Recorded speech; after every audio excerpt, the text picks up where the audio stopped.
fun rhyme. This here's a blubber schmuck. Glue got sloppy on me, Big D. Come on. Yeah, I've been there, Max, for sure, by golly. Kind of casein smear let down. Come on. Yeah, 10-4 to the hobby store there, Big D. Yeah, I'll meet you at the front door, good buddy. Hey, welcome back to Pappy Tinkers, and we got another box opening today. And this one is the Trumpeter 1964 Ford Falcon. I've been wanting one of these kits for a long time.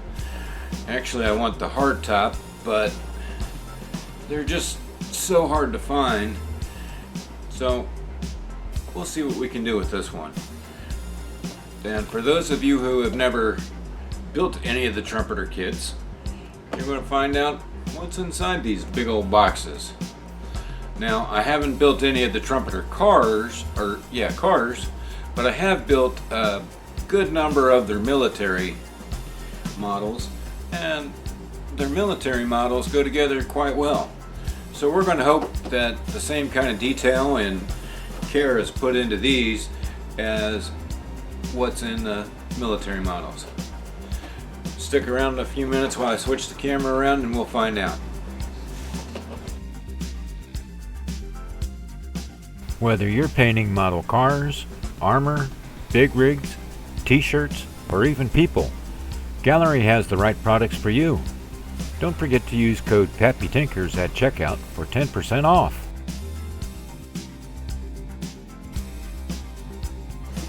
Alright guys, here we are back with the 1964 Trumpeter Falcon Futura, a contemporary custom. So I know many of you guys have not built any of the Trumpeter cars, and I just watched What Did You Get Wednesday put on by Link and Joe, where somebody picked up a Nova, but he didn't go into the kit. So let's take a look at what you got here. Very nicely packaged kit with some very detailed instructions. Lots of part. Hey, look at this. The generator and things have brackets on them. That's pretty cool. Got some engine options there. Nice parts layout, along with a whole lot of parts, as you can see.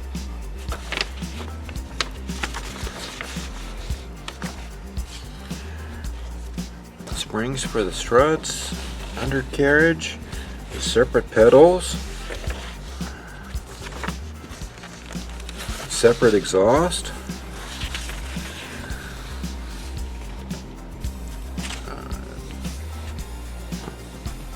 Oh look, two different types of interior cards, door panel cards.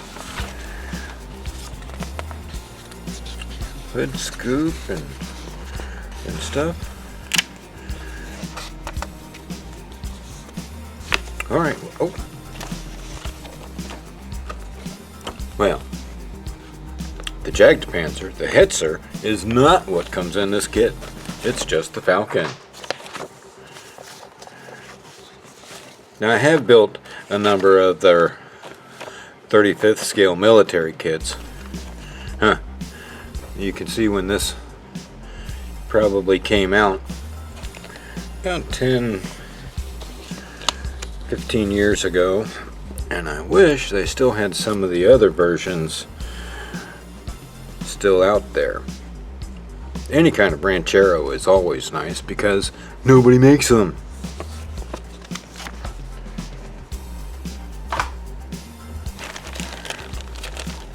Oh, look at this big parts layout. Body's in a nice separate area. Okay, well, we're going to take some minutes to open up some bags and check these things out.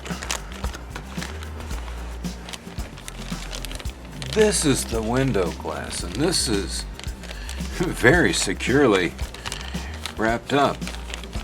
I remember when these kits came out that they were like 2, maybe even 3 times as much of as an AMT or a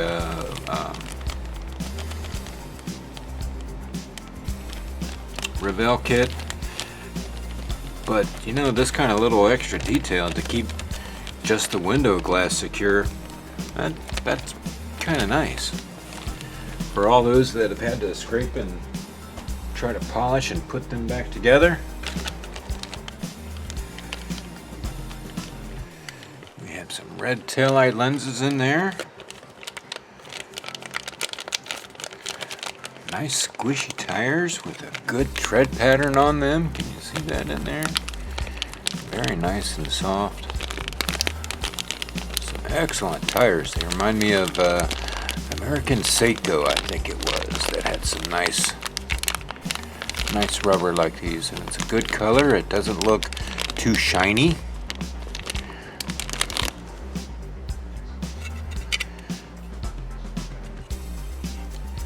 Here's the underside of the frame.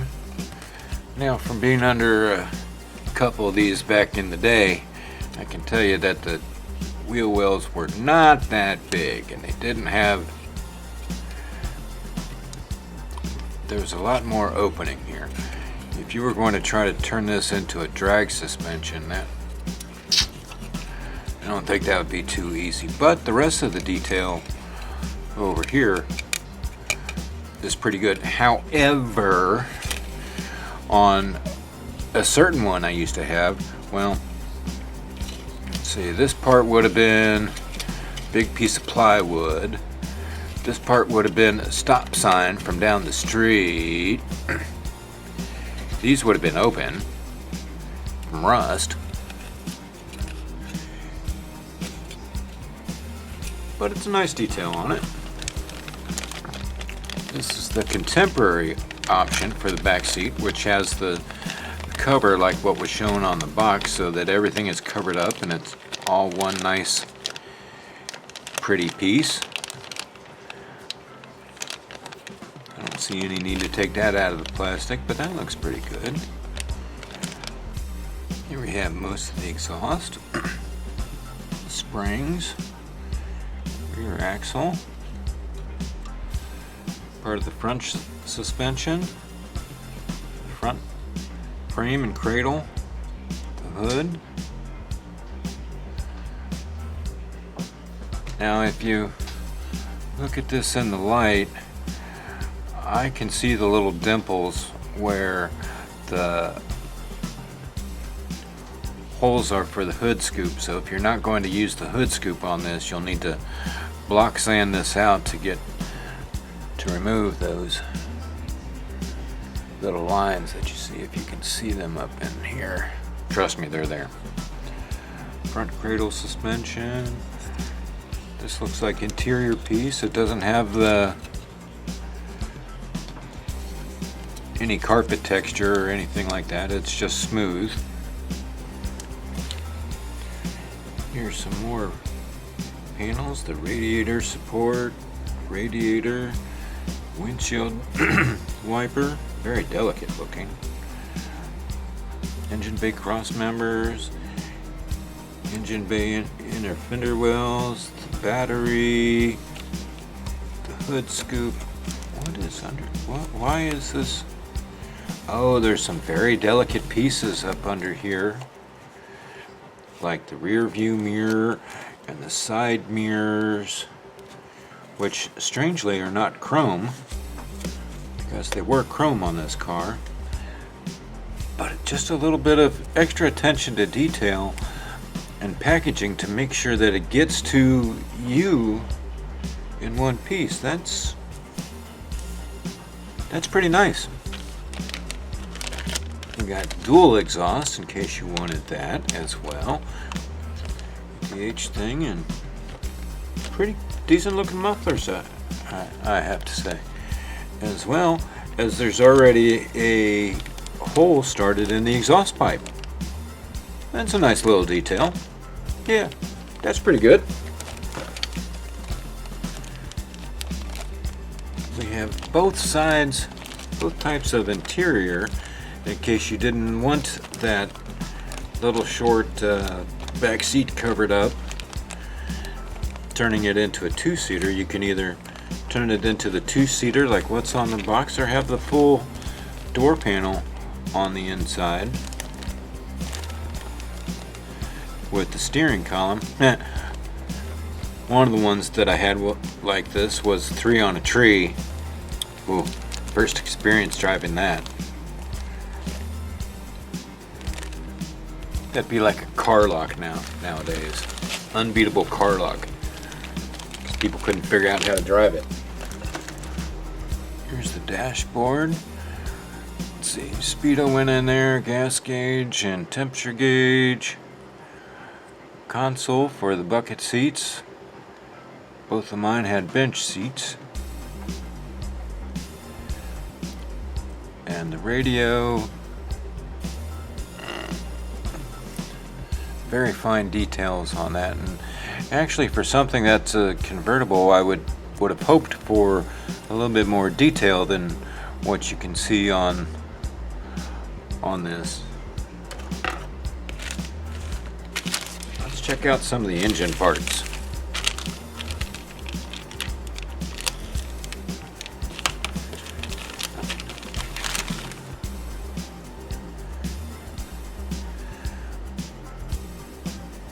Cylinders, the little small block Ford, 289, 260. Well, this is supposed to be the 289. No casting on the block.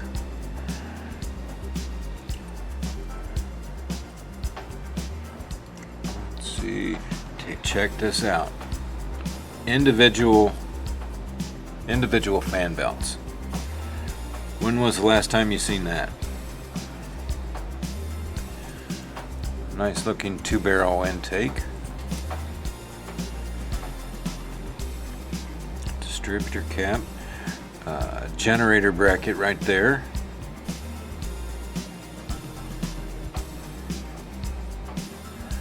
Covers for the manual transmission hump.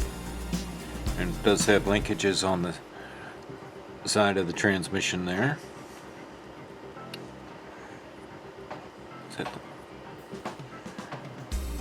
Carburetors are a little bit weak in the detail, but a fair amount of engine parts. The charcoal canister, generator, coil, generator front, generator rear, starter. And here's a two-barrel carb over here. Very weak on detail, but it's still a 2-barrel carb. Looks like a huge oil pan for this little bitty motor. Oh, here's some more intake parts. Here we have a 4-barrel intake with the stock oh so plain and ugly air cleaner. I remember as a kid looking at that going, ew, where's the chrome? And here's a dual 4-barrel intake, and it looks pretty good. Nice detail on that.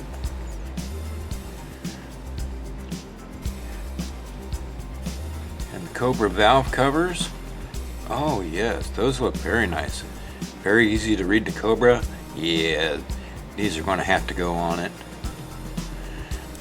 Nice pleating detail on the air cleaner. I mean, you can actually feel the texture on that, even though it's hard to see.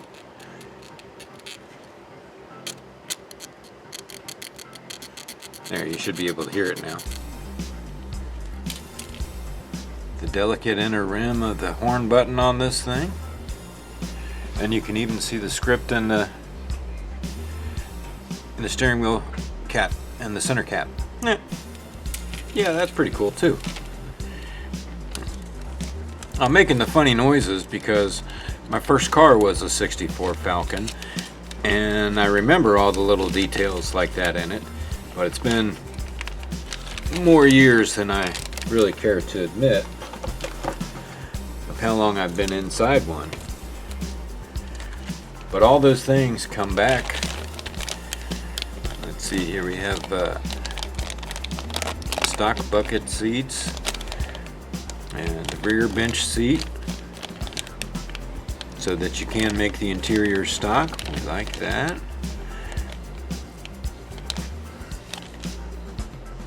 There's good pleating on them too.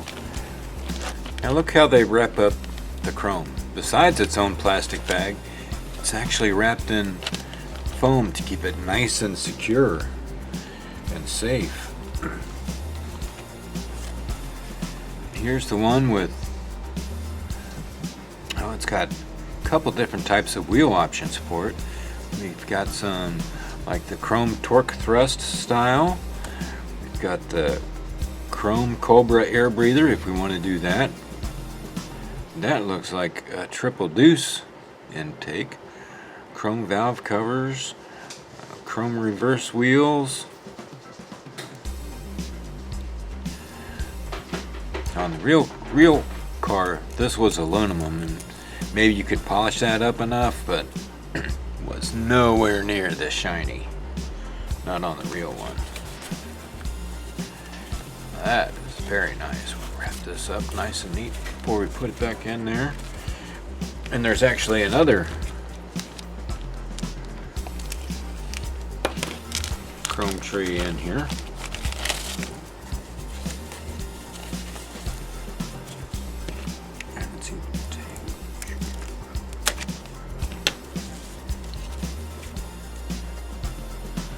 That has like the stock hubcaps on it.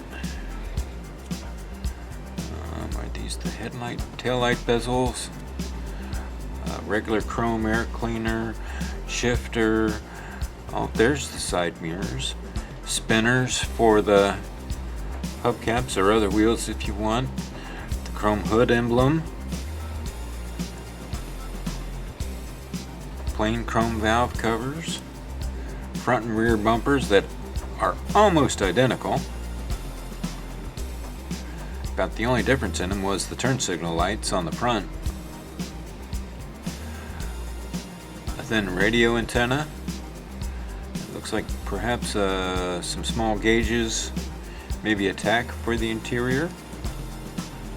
Very nice, very clean and bright looking chrome.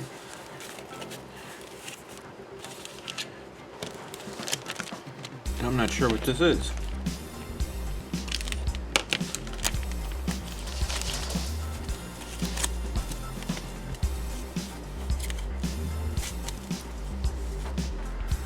Ooh, another style air cleaner. Even if this doesn't go on this model, that will be used on something. And the black back trim for where the taillights go. This is pretty sweet. This is some nice extras in this thing, as well as being very protected. We have a convertible boot for it.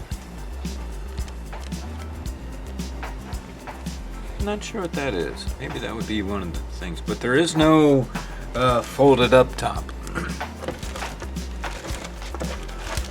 I'm looking and through all these parts.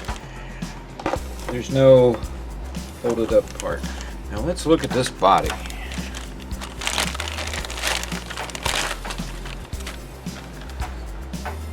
Ooby dooby. Nice deep panel lines on it. This plastic is so shiny.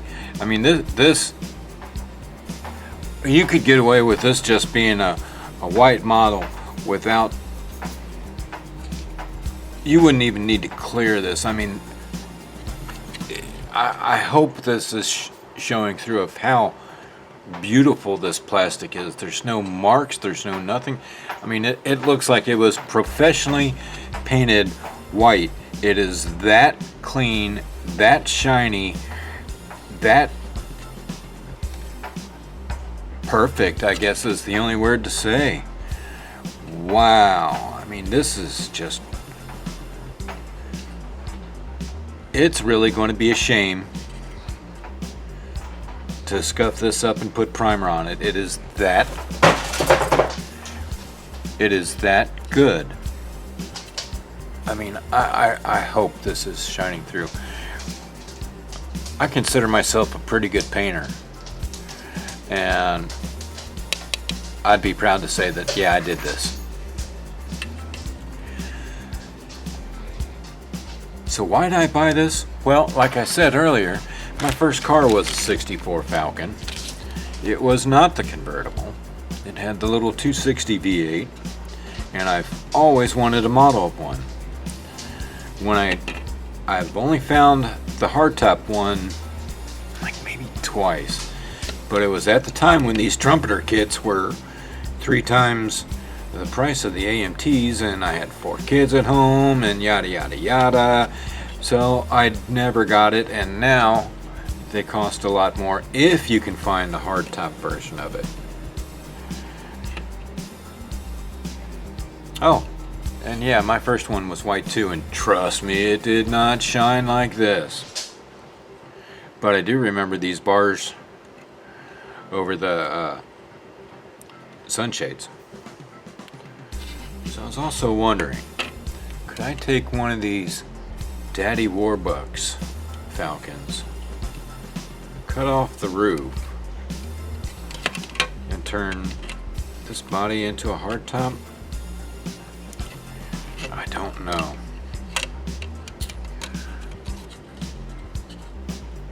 The dimensions seem pretty close. There's a little bit to fill in over here where the convertible stuff would go, but the wheel wells on the other version you can see are way different. These had the altered wheelbases, and while it was nice for the tool, for the big old Kriegers, well, that just wasn't what the stock one was, and I wanted mine stock. So what do you think? Should I attempt to cut off the roof of this one and graft it onto this? Or maybe cut the quarter panels off of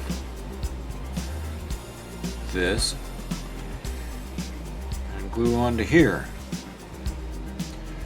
I'm going to have to do something, because Jeff Lawless, I'll probably have a little thing of him over there somewhere around,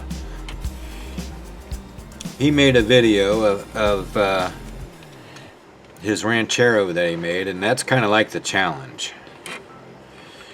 You know, they don't always have models of your first or favorite car, so you got to kind of modify it a little bit. Which way would you guys do it? Turn the convertible into a hardtop, or change the quarter panels? Which one will I do? Well, you guys will just have to keep watching my channel and find out. We'll see you next time on Pappy Tinkers with his Ford Falcons.